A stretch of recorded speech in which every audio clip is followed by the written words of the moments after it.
Dito tayo, yung ICC judge, attorney, meron na pong mga payag kasi nga, parang wanted na sila ng Russia din and hindi na rin sila suportado ng Estados Unidos. Ano pong nakikita nyo po dito sa ganito pong trend, attorney? Sa totoo lang, nalulungkot ako. Kasi ako, sinuportahan ko ang pagtatatag ng ICC. Hindi ko naman maikakailayan.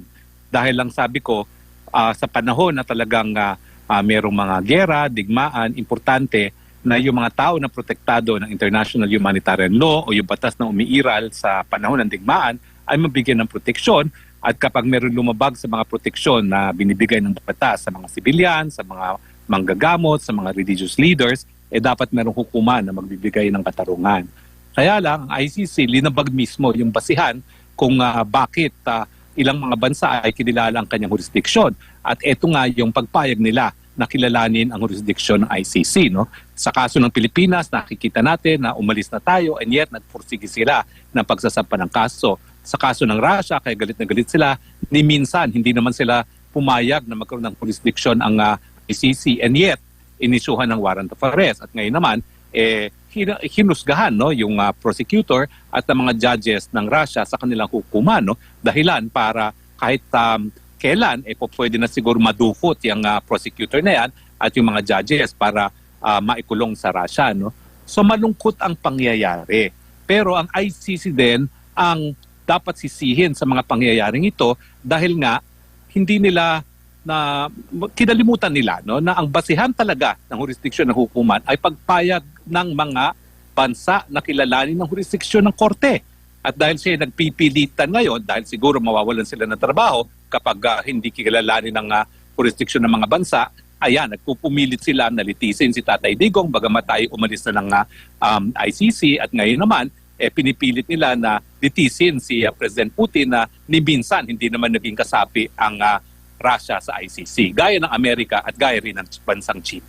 Opo, ano pong maaring masamang implikasyon o buting implikasyon nito po kay former President Rodrigo Duterte at sa iba pa na inaakusahan po dyan po sa ICC, dyan po sa ICC considering na-freeze na yung mga bank accounts nila, putol na raw yung access ng mga judges sa mga pangunahing serbisyong pinansyal, yung connection daw sa mga bangko, credit cards, mga tech giants tulad ng Amazon.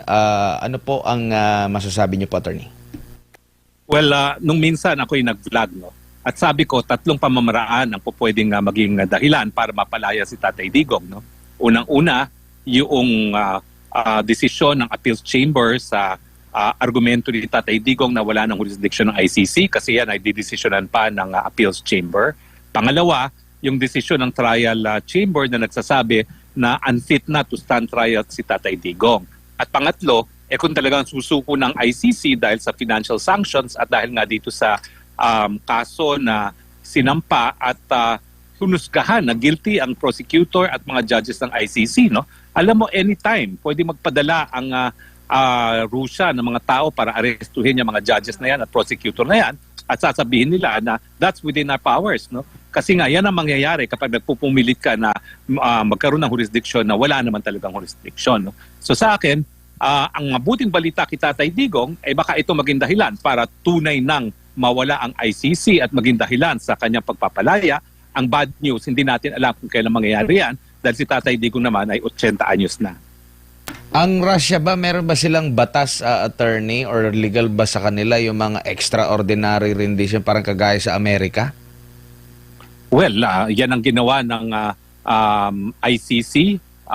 Nagbulag-bulagan doon sa pagkikidnap at pagpapadala sa ICC at sinabi nila, baliwala yan, no? Dahil ang importante, mabigyan sila ng karapatan na depensa ng sarili nila. No? So ang Russia, pwede rin gamitin yung ganyang argumento.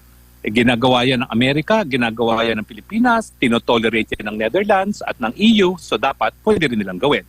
Kaya nga sinasabi ko, the golden rule, kung ang Europa ayaw nila na dukutin na lang ang kanilang mamamayan para litisin sa iba't ibang jurisdiksyon, huwag din sila maglitis ng tao gaya ni Tatay Digong na dinukot at dinala dyan sa ICC dahil ang kidnapping, sang-ayon nga sa isang desisyon ng South African Constitutional Court, ay illegal at hindi po pwedeng iwasto ang isang pagkakamali sa pamamagitan ng isa na namang pagkakamali, at yan nga yung pagkikidnap para magkaroon ng jurisdiction sa pagkatao ang isang hukuman. Opo, tsaka yung isang judge at Attorney Harry, no, na nag-preside doon sa isang hearing kay FPRD, may interview, batid ko na napanood po ninyo, at sila po ay umaamin na talagang apektado sila sa US sanctions na ipinataw against sa ICC. Tama po yan, no? Dahil talagang hindi lang yung mga judges ang na-sanction, pati yung mga kamag-anak nila, no? At masakit yan dahil mawawalan ka ng kontrol sa iyong kita, lalong-lalo na ang mga sweldo ng mga judges ay in US dollars at sila ay mga hindi naman taga-Netherlands, no?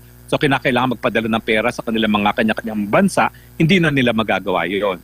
Pero talagang masakit na nangyari sa kanila kasi wala na silang Google, wala na silang computer programs man lamang, ang kanilang email, proton mail, no?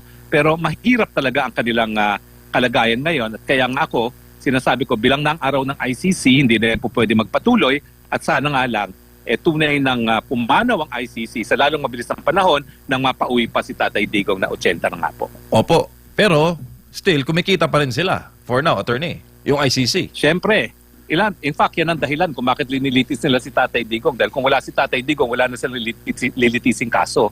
So, nagrereklamo na nga yung Japan, na biggest donor ng ICC, na despite na ang dami-dami nilang pondo dyan, ang mga kaso nagre-resulta sa pag-aabsulto at halos wala namang kaso talagang dinidinig ang ICC.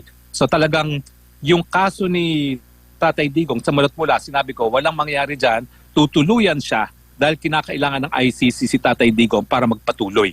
It's an existential issue for the ICC. Kung wala si Tatay Digong, baka tuluyan ang mawala yung ICC. Attorney, si Edmar po ulit. Doon sa mga recent na mga pahayag ni President Donald Trump, meron siya nabanggit lahat ng mga makikipag-ugnayan dito sa ICC. Marami pa pong mga bansa na nakikipag-ugnayan dito. In fact, nabanggit mo nga nag-finance pa rito. Maaari din po ba it's either mahagip sila nitong maging sanction ng US, or maari din ba na baka mas the more na mawala yung suporta nila, mas maraming mga bansa na titiwalag na at hindi nakikilalanin yung jurisdiction na nila dahil nga dito sa naging hakbang na ito, mga malalaking bansa against sa ICC. Nakikita nyo ba yung probability ng ganun, Attorney? Well, in fact, as we speak, isang bansa na naman ang bumitiw. Ang bansang Venezuela ay bumitiw na sa ICC. At as early as 2021, nung ako ay tumakbo para sa International Law Commission, nagbabala na nga ang African Union. Lahat ng miyembro ng African Union na sabay-sabay silang bibitiw dyan sa ICC dahil ang pinupuruhan nga ng ICC ay puro mga taga-Afrika. Ang naging kasagutan nga ng ICC para sabihing hindi lang mga Afrikano ang hinahabol nila, kinasuhan nila si Tatay Digong. So sa tingin ko talaga, ang mali ng ICC ay yung i-insist na meron silang jurisdiction maski wala na silang jurisdiction. Kasi hindi mo po pwede baliwalain ang soberenya ng mga bansa. Granting na nabaliwala nila ang soberenya ng Pilipinas, no? Paano naman yung soberenya ng iba pang mga miyembro, no?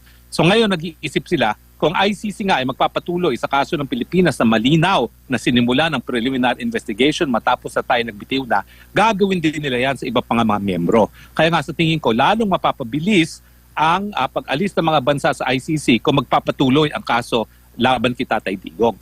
Having said that, I am encouraged by the recent decision of the ICC inviting further observations from the prosecution and the Counsel for the Victims on the issue of jurisdiction. Kasi sa totoo lang, sumagot na sila. Pero nais pang madinig ng korte ang mga argumento ng prosecutor at ng abogado ng mga biktima. Ibig sabihin, talagang pinag-iisipan ng korte kung paano didesisyonan yung motion to dismiss si Tatay Digong for jurisdiction. Kasi nga ang implication yan, pag nagpumilit ang korte na wala na talaga siyang jurisdiction, asahan nyo, mas marami pang bansa ang bibitiw sa ICC. Nabanggit mo kanina yung Venezuela. Mabigat pala yung naging pahayag ng President ng National Assembly. I-quote ko lang, sabi niya dito, and I quote, "It is to demonstrate and denounce to the world the uselessness and subservience of an institution that should serve to protect the people, attorney. Punto ng Oo. Venezuelan Kaya nga government. alam mo, sabi ko kanina malungkot. Kasi yung ICC mismo matapos itaguyod yan at tayo na may aktibo talaga para inganyohin ang mga bansa sa buong daigdig na sumapi sa ICC, ang dahilan kung bakit nawawalan ng kumpiyansa ang mga bansa. Hindi po pwede baliwalain ang soberenya ng mga malayang bansa. At dapat kilalanin ng ICC na po pwede lang sila magkaroon ng jurisdiction kapag malinaw na pumayag ang isang bansa. Dahil pag hindi sila pumayag, ang may karapatan lang lumitis na mga kaso nangyari sa kanilang mga teritoryo ay ang mga lokal na hukuman. Isa pa sa mga kilalang bansa pala, attorney, na nag-withdraw sa ICC is ang Hungary. At, Hungary. yung, Before Hungary, Burundi. oo. So sunod-sunod po yan. I think it will be a dominoes effect na dahil baka sumunod na ang entirety, yung kabuuan ng African Union.